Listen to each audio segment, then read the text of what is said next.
오늘 우리에게 주신 하나님의 말씀은 구약 성경에서 봅니다. 구약 성경 1064조 예레미야서 8장 22절 말씀을 봉독합니다. 길르앗에는 유황이 있지 아니한가? 그곳에는 의사가 있지 아니한가? 딸 내 백성이 치료를 받지 못함은 어찌 됨인고? 아멘. 오늘 우리는 성령님 아래 성경 위에 하나님의 말씀을 듣기를 원합니다. 오늘 여러분들이 주목하실 설교 제목은 어찌 됨인고입니다. 오늘 우리들이 인생을 살아갈 때에 우리들이 여러 곳을 돌아다니면서 살게 됩니다. 이 세상에서 자기가 태어난 곳에서 죽는 날까지 사는 사람의 경우는 예전 시대에 비해서 거의 없다고 해도 과언이 아닐 것입니다. 그래서 사람은 이리저리로 이사를 다니면서 또 옮겨 다니면서 사는 것이 정상입니다. 그러나 사람에게 있어서 고향이라고 하는 위치는 언제든지 마음의 한 구석을 차지하리라고 이렇게 생각이 되어집니다. 오늘 본문에 보면 한 마을의 이름이 나타나고 있습니다. 길르앗이라는 곳입니다.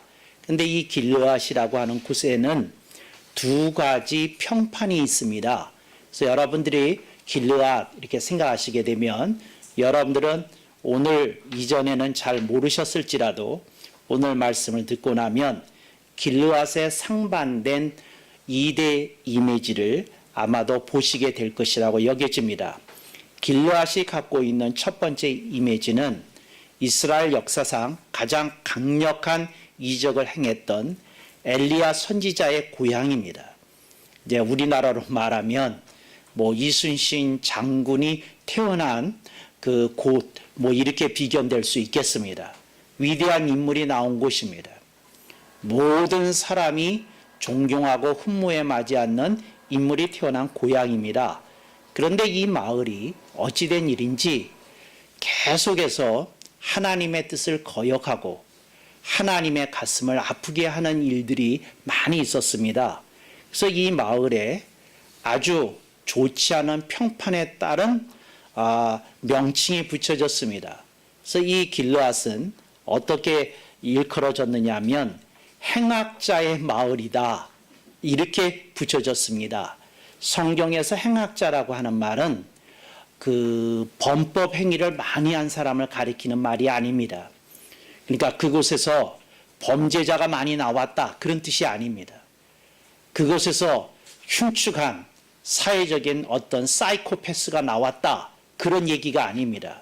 성경이 말하는 행악자의 의미는 믿음 없이도 떵떵거리면서 사는 사람들을 주로 일컫는 명칭입니다. 그러니까 예수 없어도 돼, 하나님 없어도 돼, 성령님 없어도 돼, 나는 내 비즈니스가 제일 중요하고 내 건강이 제일 중요하고 내가 좋아하는 게 제일 중요해, 나는 이거 가지고 살 거야. 이게 성경이 말하는 행악자의 모습입니다.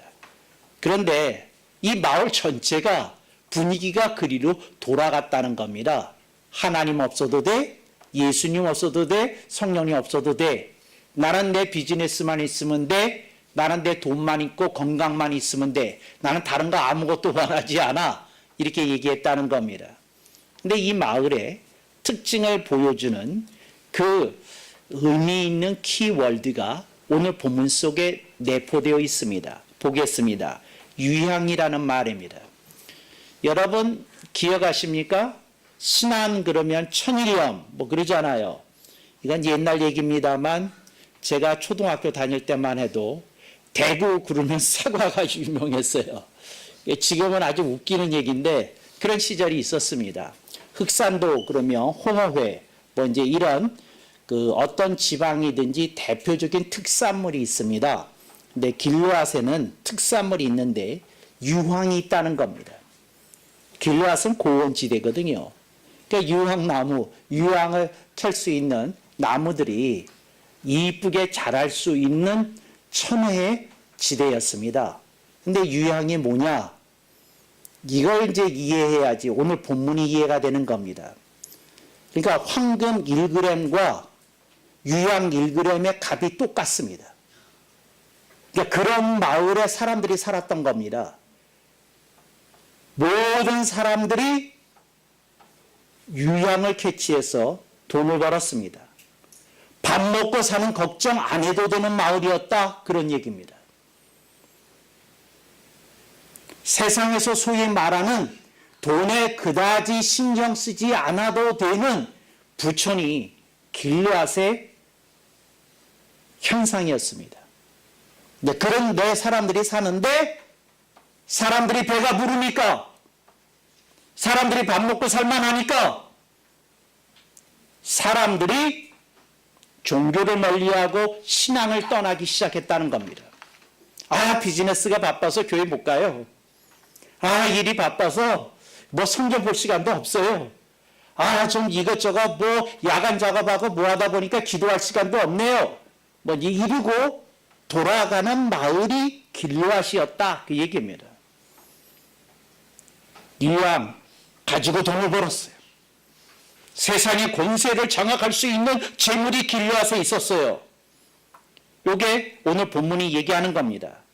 길르앗에서는 유황이 있지 아니한가 하는 말을 그냥 속되게 번역을 하면 길르앗에서는 많은 돈이 있지 아니하냐, 많은 재물이 있지 아니하냐, 이 말입니다. 그곳에는 의사가 있지 아니하냐. 왜? 거기 있는 사람들이 아프면 돈이 있으니까 의사를 부리면 왕진을 옵니다. 그걸 고쳐주고 가요. 그런데 하나님이 말씀합니다. 딸 내 백성이 치료받지면 어찌 됨인고? 왜 길르앗에 그렇게 환자가 많냐? 왜 병자가 많냐? 하고 하나님 물으시는 겁니다. 여러분들이 위의 설명을 듣고 아래를 읽어보니까 여러분들이 좀 이해가 안 될 것 같아요. 돈이 있는데 돈을 아끼나? 왜 의사들을 안 불렀지? 여러분들이 이렇게 생각했잖아요. 근데 여러분들이 생각하는 병하고 하나님이 생각하는 병하고 다른 겁니다. 여러분들은 육신의 병을 생각하고 있었고 하나님이 생각하는 병은 신앙적인 병이었습니다. 하나님이 재물을 주고 번영을 주고 건강을 주고 다른 모든 걸 줬는데 이들은 말하기를 우리는 하나님 없이도 살 수 있어요, 이렇게 얘기하는 신앙의 병에 걸렸다는 겁니다. 그러니까 하나님이 이렇게 물으시는 겁니다. 네가 나한테 하나님 아버지 사업의 길을 열어주세요 기도하지 않았더냐? 하나님 아버지 나를 불쌍히 여기주셔서 이 병 고쳐주세요 그러지 않았더냐? 하나님 아버지 좀 잘되게 해주세요 그러지 않았느냐? 하는 겁니다.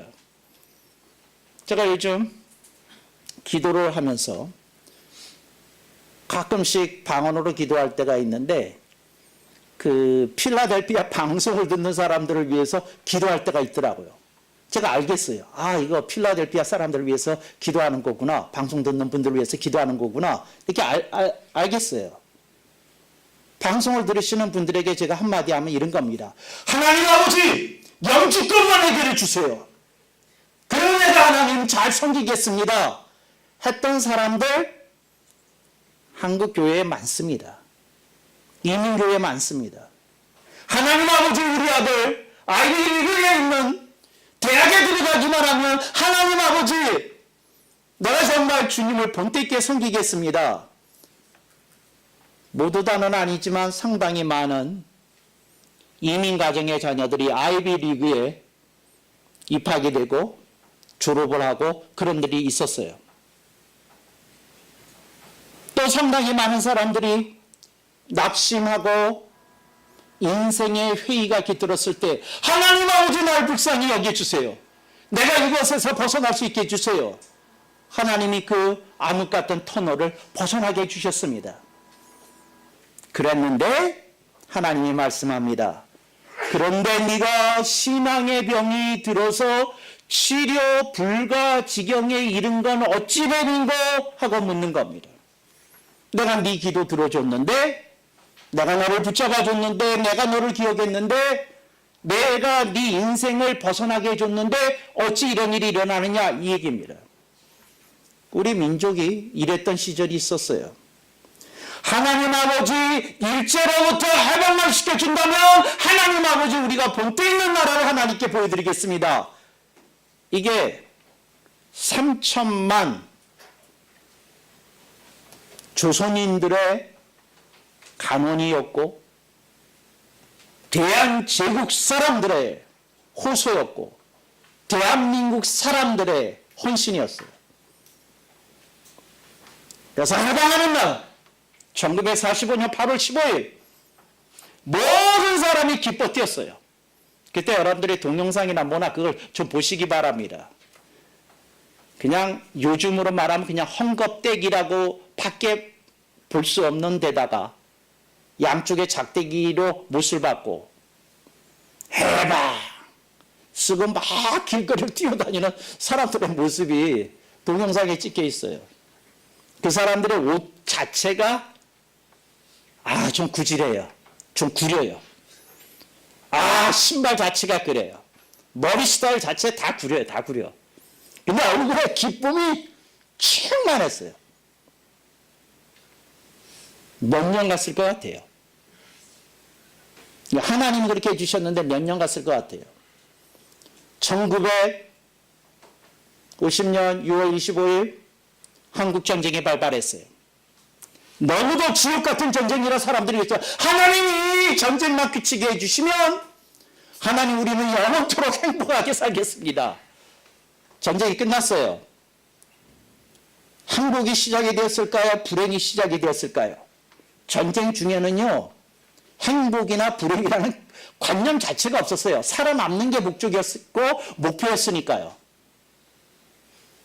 근데 행복이 아니라 종전이 되니까 불행이 쫙 갖고 짙은 안개처럼 깔리기 시작했습니다. 하나님이 그 말씀하시는 겁니다. 너희 민족이 세계에서 가장 가난한 나라였던 시절을 기억하지 못하느냐? 여러분, 우리나라가 필리핀보다도 가난했던 시절이 있었던 거 아십니까? 전 세계에서 가장 가난한 나라, 10대 가난한 나라 중에 하나가 대한민국이었어요. 한국전쟁이 터졌을 때. 그런데 그런 나라가 어떻게 변했느냐 하면 세계 260개국 되는 나라들 중에서 경제 규모가 7위, 8위를 해요. 10대 경제강국입니다. 대한민국이. 분단된 상태로도. 하나님 물으십니다. 그런데 너희들이 행복하지 아니하면, 행복을 느끼지 못하면 어찌 되는고 하고 묻습니다. 하나님 물으시는 거예요. 이게 어찌 된 일이냐? 너희들이 이만큼 잘 살게 되었는데, 이만큼 펴졌는데 너희들이 그렇게 무슨 문제가 많다고 뭐 못 살겠다고 그러면, 근데 도대체 무슨 얘기냐? 대한민국에 냉장고 없는 집이 어디 있어요? 대한민국에 세탁기 없는 집이 어디 있어요? 대한민국에 아파트에 살지 않는 사람이 어디 있어요? 대한민국에 차 없는 집이 어디 있어요? 귀찮아서 안 산 집만 빼놓고. 이만큼 잘 살게 되었는데 행복하지 아니하면 어찌 됨인고? 이거 하나님 물으시는 겁니다. 어찌 됨이냐? 도대체 무슨 일이 있었기에 너희들이 행복하지 않다고, 너희들의 인생이 괴롭다고, 너희들의 인생이 정말 버겁다고 하는 소리가 나온 거 도대체 어쩐 일이냐 하고 하나님 물으시는 겁니다. 근데 그에 대한 대답이 이 속에 다 있어요. 그 대답이 뭔가요? 우리들의 관심이 하나님, 예수님, 성령님으로부터 세상과 재물로 옮겨가기 시작했다는 겁니다. 옮겨가 버렸는지도 몰라요. 그래서 이제는 예수를 믿는다고 하지만 예수님만으로 행복하지 않은 사람들이 절대 다수예요. 교회 다니는 사람한테 물어보세요. 예수님 믿으십니까? 그럼요. 제가 부족하지만 집사입니다. 권사입니다. 장로입니다. 근데 예수님만으로 행복하세요? 그분이, 장로님이 빙그레 웃으시면서 하시는 말, 난 직접 들었어요. 그런 한참 시절이 제게도 있었지요. 있었대. 근데 지금은 아니라는 거예요. 한참 시절이 있었대요. 그런 좋은 시절이 있었대. 그분이 또 설명까지 부연하시더라고요. 신앙생활에 신혼 시절은 어찌 그리 빨리 지나가는지요. 예수님을 믿고 구원받고 그랬을 때가 제일 좋았다는 거예요. 근데 그 오래 가지는 않았다는 거예요. 신혼생활이 끝날 때가 있듯이 예수님으로 충분히 행복했던 시절이 금방 끝난다는 거예요. 여러분들은 다른 그 간증을 갖고 계시는 분들이시죠? 좀 저를 좀 이렇게 힘을 실려주기 위해서라도 아멘 억만 번. 예, 그렇죠. 여러분들은 다르신 분이죠. 예, 주여 이들의 고백이 진실이게 하옵소서. 주님이 이거 물으시는 거예요. 어찌됨이냐. 너희들이 상당히 살만한데 만족하지 못하는 게 무슨 이유고 행복하지 못한 게 무슨 이유고 너희들이 불안해하는 이유가 무슨 일이고 너희들이 요동치는 것이 무슨 이유냐 하고 물으십니다. 네, 왜 그랬을까요? 몇 가지 답이 있습니다. 첫째, 어려웠던 시절에 하나님이 도우신 걸 까먹었기 때문입니다. 까먹었어요. 어려운 시절에 하나님이 나를 도와주셨는데 나를 붙들어서 그 터널을 통과하게 해주셨는데 그 광야를 지나게 해주셨는데 그것이 다 잊혀져 버린 겁니다. 지나간 시절의 스토리가 된 겁니다. 하나님이 우리를 붙드셨던 것을 우리가 어찌 잊을 수 있단 말이냐. 이스라엘 백성이 초막절을 지키는 이유입니다. 1년에 한 차례 저들이 초막에 들어가서 살면서 광야 때 생활을 합니다. 생각을 합니다. 왜 할까요? 그런 생활을 하면서 그들이 오늘 누리고 있는 번영과 행복이 그런 과정 속에서 붙들어 주신 하나님의 은혜 때문이라는 걸 잊지 않기 위해서 그렇게 하지 않습니까? 오늘 우리들이 예수 그리스도 안에서 그 보혈로 씻음을 받고 구원을 받은 그 사실로 우리들이 감격해 한다면, 그리고 우리들이 어려웠던 시절에 주님이 내 뒷덜미를 꼭 잡으시고 나를 건져주셨던 걸 생각한다면 오늘 우리들의 인생은 결코 불행에 머물 수 없다. 그런 생각이 듭니다. 여러분들이 꼭 지난 시절에 하나님이 도와주셨던 것을 여러분들이 잊지 마시기를 당부드립니다. 두 번째, 왜 이렇게 되었을까요? 어찌되었는고? 왜 이렇게 되었을까요? 왜 이렇게 되었는고 하니 아래를 안 보고 위만 보며 살기 때문에 그렇습니다. 여러분, 제가 여러분한테 제가 만든 명언을 하나 소개시켜 드리려고 그래요. 위로 봐도 끝이 없고 아래로 봐도 끝이 없다. 여러분 밑에 끝이 없어요. 여러분 수준보다 못한 사람을 보면 끝이 없어요. 끝이 없어. 우선 여러분들은 건강하시잖아요. 여러분들이 일주일에 한 번씩 세브란스 병원의 암병동을 한번 가보세요. 얼마나 많은 암 환자들이 있는지. 우선 그것만 봐도 여러분들이 이렇게 건강하게 살고 있다는 것 자체에 대해서 희열을 느껴야 마땅합니다. 밑에 봐도 세상에 왜 그렇게 장애를 가지신 분들이 많은지. 제가 장애인을 비하려는 뜻이 결코 아닙니다. 건강한 몸을 갖고 있는 것 자체가 엄청난 축복이라는 걸 강조하기 위해서 대비적으로 설명을 드리는 겁니다. 그러니까 얼마나 여러분들이 받은 게 많은지, 여러분들이 누리고 있는 게 많은지. 여러분, 이런 얘기 아세요?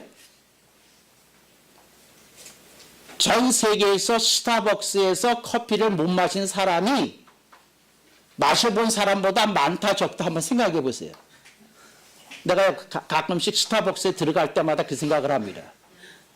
이야, 나는 스타벅스에 들어갈 수 있는 소수의 사람들 중에 한 사람이구나. 그런 자부와 긍지를 안고 입장합니다. 제가 뭘 읽었느냐 하면 그 커피 한 잔이면 몇 명을 건지는지 아십니까? 그 광고 문구보다 생각이 났어요. 그게 뭐냐면 조금 여러분이 커피 한 잔 값 아껴서 어려운 사람 도와주세요. 그런 그 홍보 광고 있지 않습니까?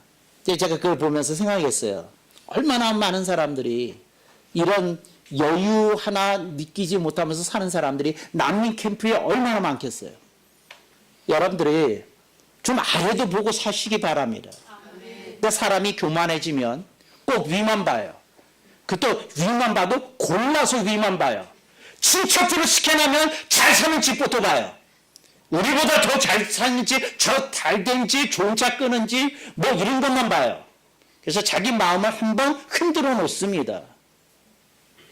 저는요, 잘 사는 친척을 부르는 이름이 따로 있어요. 못된 친척이라고. 마음이 상처만 돼. 절대 생각하지 마세요. 보지 마세요. 근데 여러분 안 웃으시면 나만 나쁜 사람 되잖아요. 그게 나만 나쁜 사람이죠. 그거 생각하지 마세요. 정말. 그걸 왜 골라보세요. 골라 안 보고 여러분들보다 못 사는 친척도 보고 잘 사는 친척도 보면 여러분이 중간이라는 걸 확인하잖아요. 그래, 내가 이만한 것을 감사하면서 살아야 되겠지? 제정신 차리시길 바랍니다. 그래서 위만 보면 살지 말고 아래도 좀 보면서 이렇게 살 수 있기를 바랍니다. 저는요, 가끔 어쩌다 택시를 타면 자부와 긍지를 느낍니다. 특별히 저는 꼭 봐요. 버스 탄 사람들을. 버스 지나면 꼭 봅니다. 저분들은 버스 타고 가는데 난 택시 타고 가는구나. 아주 자부와 긍지를 느낍니다.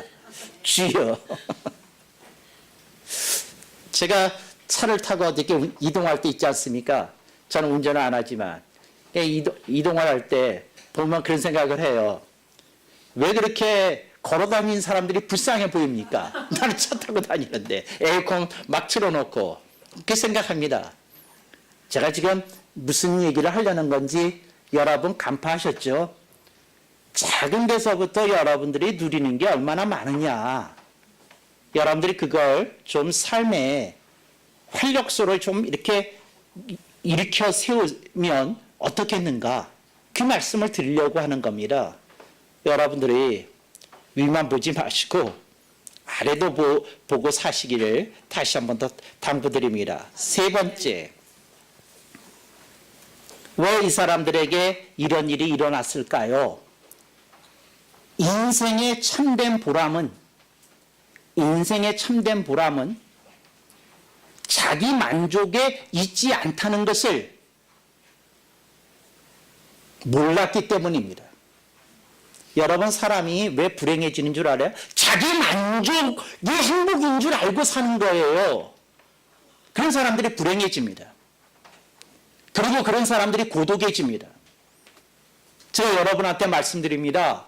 여러분 자기 만족을 위해서는 살면 여러분에게 결코 행복은 찾아오지 않습니다. 행복은 다른 사람을 행복하게 해줄 때에, 내 가까이 있는 사람을 행복하게 해줄 때 찾아오는 겁니다. 여러분들이 자기 만족에 조금 벗어나셔요. 조금 이렇게 좀 생각을 좀 달리 하셔요. 여러분이 누군가를 행복하게 해줄 수 있다면 그게 여러분들 자신에게 얼마나 큰 보람으로 다가서는지 아십니까? 자기 만족을 위해서 사는 인생에 끝없는 자기 만족이 기다리고 있지 결코 자신을 채워주는 행복은 찾아오지 않습니다. 여러분들이 꼭 자신의 행복을 벗어난 다른 행복의 길을 찾을 수 있기를 바랍니다.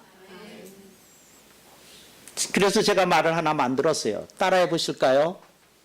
내 눈에 보이는 사람이 행복할 때 내가 행복하다. 여러분들이 그런 가치관을 가지고 여러분이 움직이실 때 이건 나는 너무 손해보는 인생, 밑지는 인생, 밑빠진 물독에 물부은 인생이 아닌가 하는 생각에서 벗어날 수 있어요. 이거 벗어나야 됩니다. 이민 가정에서 이런 일이 있었어요. 부부가 세탁소를 했는데 아들이 유펜에 들어갔어요. 그 아이비 리그에 맞먹는 대학인데 유펜에 들어갔어요. 그리고 그 둘째 딸은 그 UCLA인가 뭐 들어가고, 뭐 셋째 딸은 뭐 어디 가고, 이제 이렇게 됐는데 첫째가 아들이었어요. 이렇게 다 이게 세탁소에서 그 다 했어요. 그리고 뭐 그 또 교회에서도 이렇게 직분이 올라가고 뭐 하여튼 여러 가지 좋은 일들이 많이 있었어요. 그런데 그 세탁소 함께 부부가 경영하니까 하는 권사님에게 어느 날 공황 같은 어떤 낙심이 찾아왔어요. 그게 뭐냐면 내 인생 뭐냐 하는 생각이 어느 날 들어온 거예요.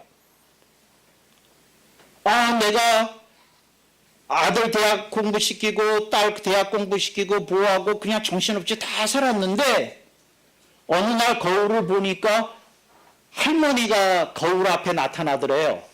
좋은 시절은 다 가고 자기 와도 주름이 자글자글한 그런 인생이 보이더래요. 이게 뭐냐? 그리고 몸을 허약해졌고 무거운 거 들기도 힘들고 그 아주 저녁에 자려고 그러면 그 온몸이 다 쑤시는 그런 자기 자신만 보이더래요. 그래서 이게 뭐냐? 이런 생각이 들었다는 거예요. 근데 이분이 그 카운셀링을 받다가 안 돼서 저한테 이렇게 왔어요. 근데 그분이 그런 얘기를 하시는 거예요. 제가 이런 마음이 들었습니다. 그래서 제가 그분한테 이런 얘기를 드렸어요.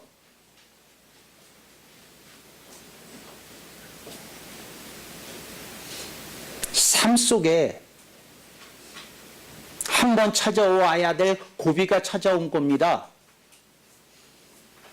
내가 누구에게 해주고 퍼주고 했던 그 모든 것들이 나에게 남아있지 않다는 생각 속에 찾아오는 현상입니다.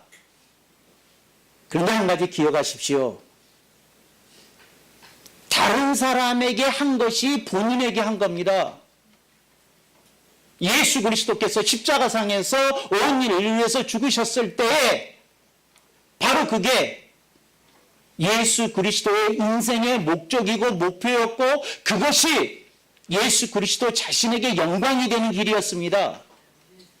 다 퍼주고 몸이 찢겨지고 피와 물을 다 쏟았지만 이것이 하나님의 영광이 되고 그 자신의 보람이었던 겁니다. 그래서 제가 이런 얘기를 했어요. 왜 손에 옮겨진 것으로 보람을 찾으시려고 하십니까? 퍼준 것 자체가 인생의 보람인 것을. 여러분 인생에 손해봤다는 생각이 들기 시작할 때 기억하십시오. 그게 손해가 아니라 그게 주님이 기뻐하시는 일이고 여러분의 인생의 의미를 찾는 길이었다는 것을 여러분들이 기억하실 수 있기를 바랍니다. 어찌 됨인고 주님이 이렇게 물으실 때 주여 깨달았나이다. 제가 이제는 인생의 방향을 돌려서 살겠나이다. 그런 여러분이 되시기를 축원합니다.